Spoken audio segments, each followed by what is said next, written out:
Infidelity. It's a really messy, complicated topic, right? But what if we could actually map it out? What if we could break down the different types, figure out their motives, and even learn to spot their signature moves? So let's try to bring a little bit of order to all that chaos. I love this framing.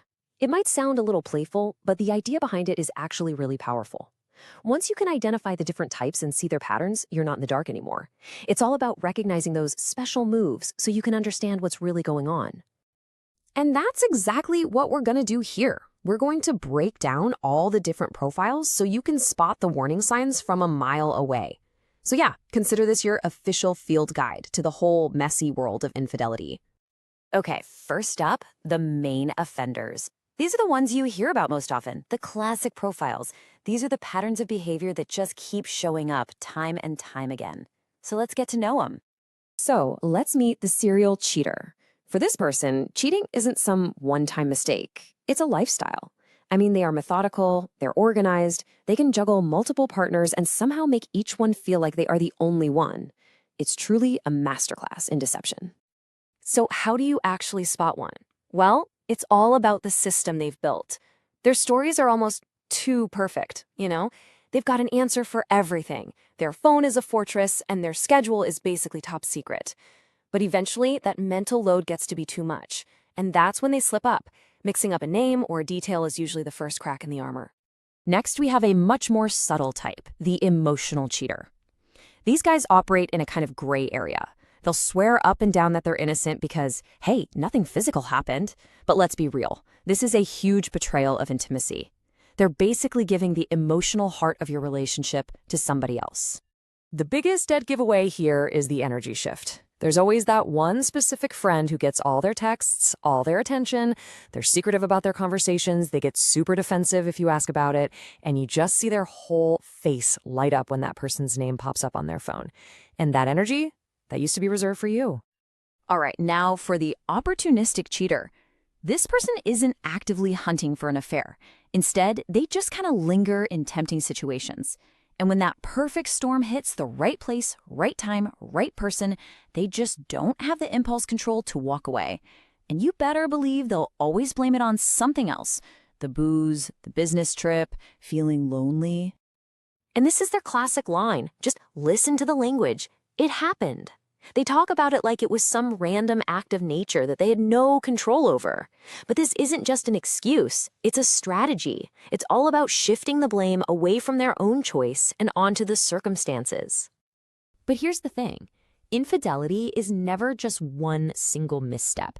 It's a whole chain of decisions, right? The choice to go out, the choice to flirt, to get a number, to meet up. It's not an accident. It's a total failure of impulse control. And the final offender in this first group is the revenge cheater. For them, cheating has nothing to do with desire or connection. It's all about payback.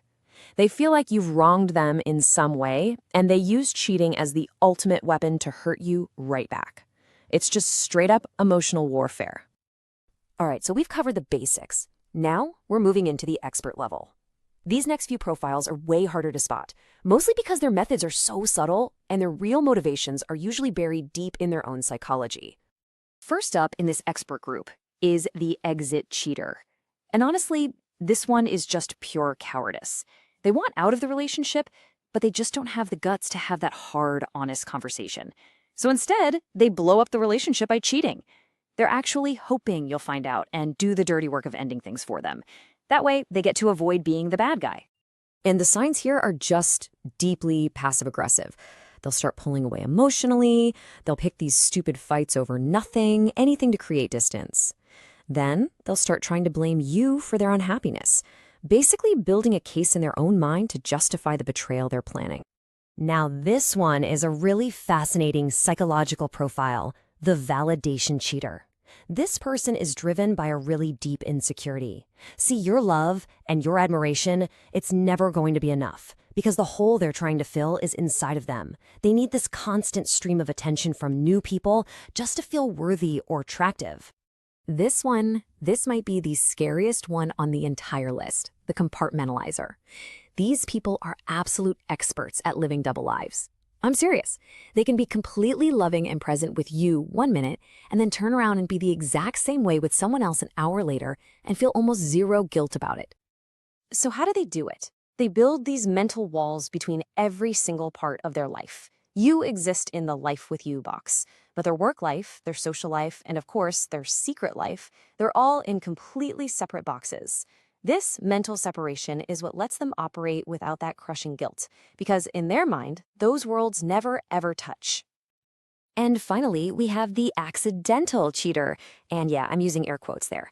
Now, this one sounds a lot like the opportunist, but the key difference is self-awareness, or a total lack of it.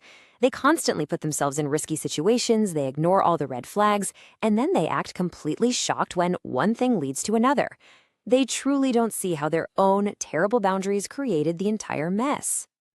So we've gone through all these different profiles, right? From the obvious ones to the really sneaky ones. But after all this analysis, what's the one simple truth that connects all of them? What's the real bottom line here? Let's get to it. Here it is. This is the single most important thing to take away from all of this.